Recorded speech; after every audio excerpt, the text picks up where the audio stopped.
All right, so up next, we got somebody who we're pretty familiar with now in Katlyn Chookagian. We've seen her fight a few times. Most recently, we saw her fight against Andrade and get knocked out.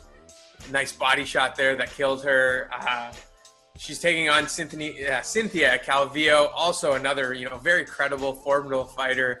Comes in 9-1-1 record. She has won 3 of her last 4. The one that wasn't a win actually was a draw against Marina Rodriguez. Seen her take on Courtney Casey, take that one to decision in a unanimous decision. So this one is going to be a great one for sure. I'm glad it's on the main card. Yeah, so I mean, this is where we're kind of talking about some of those not only highly skilled female fighters, but some with relative title implications, fought really good competition in the past. The thing that I feel like we're selling out Chookagian so badly by bringing this point up, but I feel like we have to blame her for kind of saying that. But I mean, the one thing I'm going to kind of say about Cynthia Calvillo here is she comes from Team Alpha Male.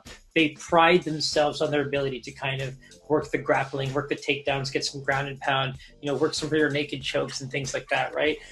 If Cynthia Calvillo can work past the distance striking and some of those like shots they're going to, that Katlyn's going to try to use to keep Cynthia at bay, it's going to be a terrible fight for her. I think it's going to be very, very tough. The thing about Calvillo, this is the one thing I want to kind of mention. She had huge trouble making weight when she was a strawweight. She missed it a few times. She even got pinched for weed when it was illegal. So it's unfortunate, but like she's had kind of an up and down career at some points, and so it's kind of unfortunate. But I think there's a really, really good game plan for her to win, and I do have a lot of respect for her coaches. Coming from Urijah. Yeah, and honestly, unfortunately, unfortunately, it was the point that I was going to touch on as well, right? Is that takedown defense versus, the wrestling of Cynthia Calvillo, if she's going to be able to kind of take her down and insert that dominance on her. Because here's the thing with Cynthia, I even did a quick little, I want to research some things about her because of how much we know about Katlyn Chookagian now, but looking at Cynthia Calvillo's UFC career stats, I mean, her defense is actually quite phenomenal. I mean, she averages about 2 takedowns, and I mean, striking defense is at 66% and takedown defense is at 69%. At 69% defense on takedowns in the UFC on average against a fighter who just recently got her first takedown against Antonia Shevchenko, that's a big deal. I think that's going to be such a massive dominating factor for Cynthia. Now, like I said, the one thing she's going to have to get past are the strikes. She's going to have to get past the distance kicks, the body kicks and things like that. And so just be careful because the striking is obviously going to be the only real disadvantage on paper. So that's where... And so, queuing that right up into the odds. Yeah, I figured. Yeah.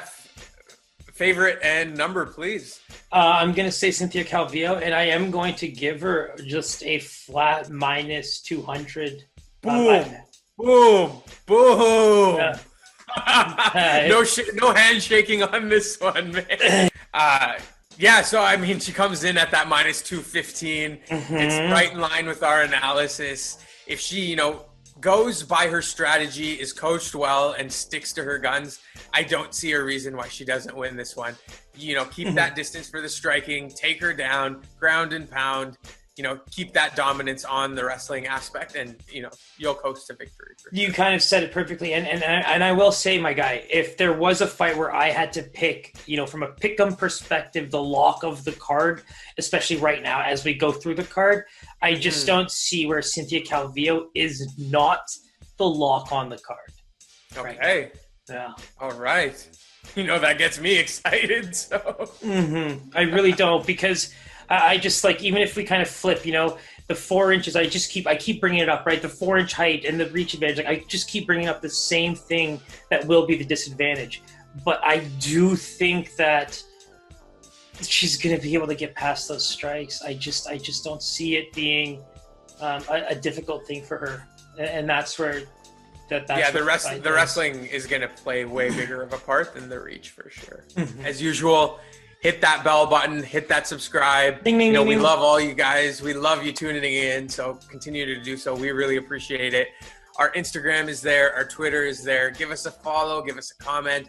Any questions you have, shoot them our way. And Suraj, thanks again for the breakdown. I'm really looking forward to this one.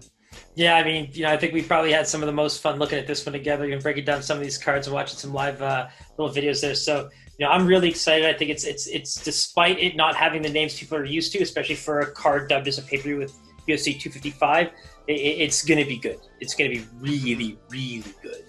Absolutely. Make sure you tune in, guys. We'll see you Saturday. Take it easy. Peace, my boy. Peace.